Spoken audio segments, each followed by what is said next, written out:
Hi, this is George Alger, and welcome to another segment of Our Ventura TV. Today's topic is a Muslim in America, and joining us to speak about that is Sarah Khan, who is a resident here in Ventura County, and she lives here with her husband and her 2 sons. Welcome, Sarah. Thank you so much, George. It's a pleasure being here. Great to have you. Tell us a little bit about yourself. I'm actually originally an Indian Muslim who came to America 20 years ago, and I am now a proud American Muslim citizen. Yay, okay, good. So you're a Muslim, and the show is also about Islam. Could you tell us how these are related, or define these for us? Absolutely, absolutely. Islam is the religion that all Muslims all around the world practice. So Islam actually, George, it comes from the Arabic word salima, which means peace, purity. So basically, in its religious sense, Islam actually means submission to the will of Allah. And Allah is just Arabic for God. Good. Okay, could you tell us some of the principles then of Islam? Yes. In Islam, basically, there's 5 basic duties that every Muslim has to perform, and we call them the 5 pillars of Islam. So the first pillar is faith, which means that anybody who's a Muslim has to declare that there is no God but one God, Allah, and that the Prophet Muhammad, peace be upon him, is the messenger of God. So that is the first principle. The second is salah. Every Muslim prays 5 times a day, so that is prayer. The third is zakat, which is charity. So every Muslim has to give charity to the poor and needy, and that is around 2.5% of their savings. And then the fourth principle is pilgrimage, which is going for Hajj. It's every year we go for Hajj. And then there is Sawm, fasting. And the month of Ramadan, every Muslim fasts for the month. So these are the principles of Islam. Okay. Now I know Islam is all over the world. Right. Is it practiced pretty much the same regardless of the country? Everybody has to abide by the 5 principles of Islam, and there's a lot of basic things that everybody does, but no, it is practiced slightly differently depending on the culture. Okay. So every country has their own culture. Now, democratic countries like Indonesia and Malaysia and India, it is practiced a little bit differently than in the Middle East. So I'd say it is different. As American Muslims, it is practiced a little bit differently. We have a lot of freedom here, so we are more independent. Okay. Could you speak a little bit about the Koran? Quran is actually our holy book, that we consider that as the word of God. So just like the Bible is for the Christians, or the Torah for the Jews, or the Bhagavad Gita for the Hindus, for us that is our holy book. And basically it is the source of faith and practice for us Muslims. So we actually, Quran is actually a place where we can get every aspect of human life we can find in the Quran. If you want to know how do you deal with another human being, even how to deal with animals and how to deal with plants, and how do you better your relationship with God, how do you, all the laws and regulations, every single thing that you can name of, how to attain wisdom, everything is in the Quran. So that's why as Muslims we say that Islam is not a religion for us, it is a way of life. Well said. Yeah. Good. Now, in terms of sort of what's topical for folks who may not understand the breadth of Islam, there's this term jihad that comes up in the news. What is that? Right. Jihad. You know what, George? The funny thing is, jihad, the true definition of jihad is just struggle. That's what it means. It's struggle, and actually there's 2 types of struggles. There is the inner struggle, which is you are struggling against your own pride and ego and desires to strive towards righteousness. And that in Islam has a lot of emphasis on inner struggle. And then the other struggle is when you stand up, when you are struggling against oppression or injustice, and when you're standing up against that. So that jihad, that is the fight in self-defense, And even in that kind of struggle, where in the media that the definition of jihad that's portrayed there, even that fight against injustice in self-defense, there's a lot of rules in Islam that you have to comply by. When you fight against injustice, you cannot you cannot touch civilians or kids or elderly people. You can't harm them. Even so that you cannot even damage or destroy buildings or trees. So all of that, those are all the rules when you are fighting against injustice. That kind of struggle, there's tons of rules as a Muslim that you have to abide by. Wow. Okay, now this is a good segue into the concept of terrorists, all right? So, you know, we do see a lot of association with terrorists in Islam in the media. Right. How, can you talk about that? How is that?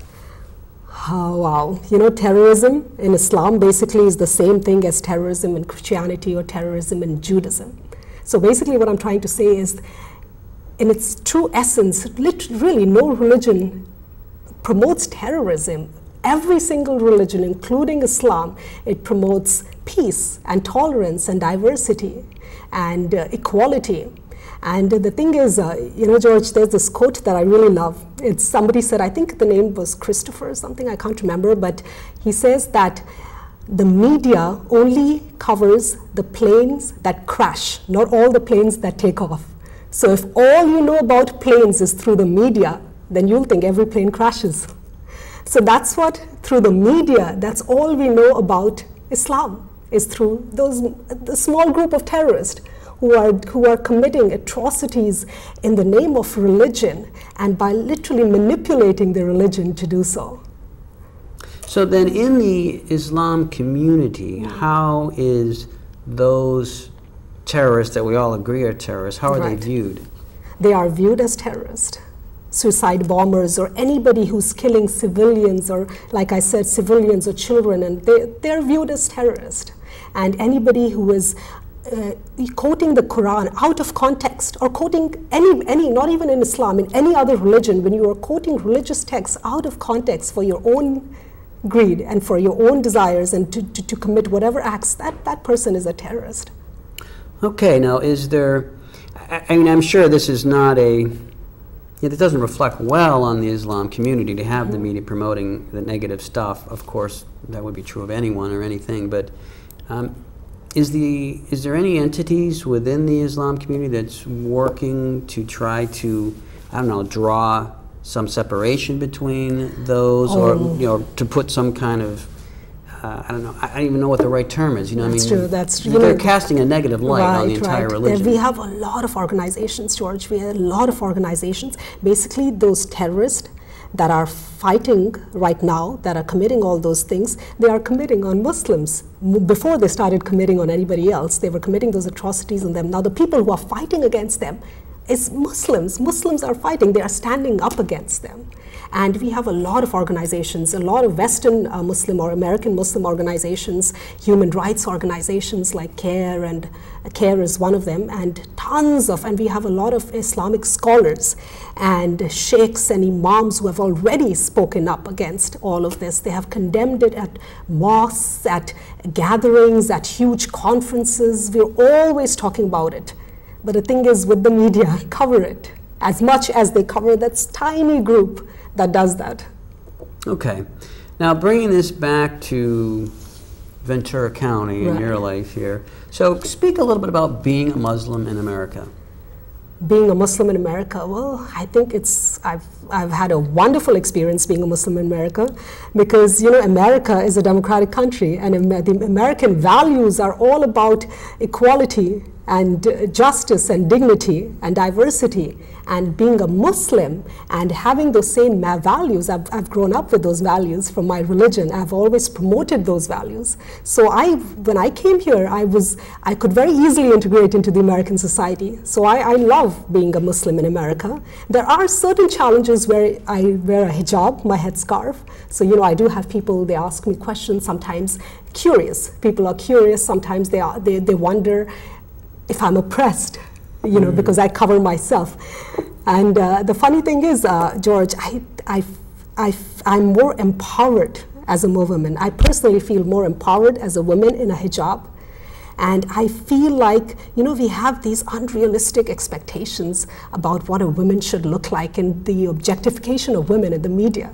And I feel like being a hijabi, I actually feel liberated from all those expectations, right? I feel like I'm telling people that you don't have to value or devalue me based on my physical appearance. I am much more than that, you know. I want you to hear me first before you see me.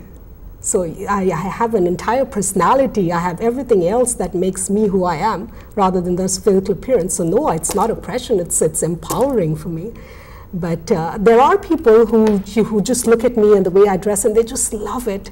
And then, you know, when they get to know me, they tell me, can you tell me how to tie that? And can you tell me what colors would go with that? And I've had all kinds of wonderful questions, and I've had curious people too. So it's great. It's a great experience. Well said. Now, speaking of dress and colors and whatnot, so would the colors in some of the outfits that I've seen you wear in other occasions, are they Muslim-oriented or are they Indian-oriented? Actually, neither. Oh, okay. Yeah, neither. The colors that I wear is just reflects my personality. I love colors. Okay. There is no restriction of colors in Islam or in India or any of that. Basically, it's just a reflection of who I am. I am a former fashion designer.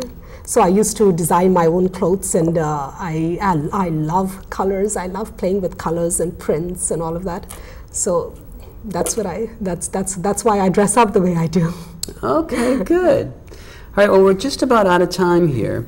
I'm wondering if there's a summating message that you'd like to convey to the viewers about being a Muslim or Islam or any related points. You know, the message that I'd like to give is there's a lot of misconceptions and there's a lot of stereotypes everywhere around the world about different groups, different religions, different ethnicities. And I think the best way to clear any stereotype is not Googling, you know, not trying to find out about any religion through the internet, but building personal relationships. And that's what does it. That's what clears anything. If you build close relationships with any group or any person from any culture or religion that you're curious about, you will get to know the best way about that religion through that. So I think that is the best way to do, is build personal relationships. When I came to America, that's what I did. And I love knowing people from all walks of life and all race and religion and ethnicity. So I'd recommend the same to everyone else. Sarah, thank you very much. Thank you, George. It was a pleasure. This is George Alger signing off for this segment of Our Ventura TV. Until we meet again.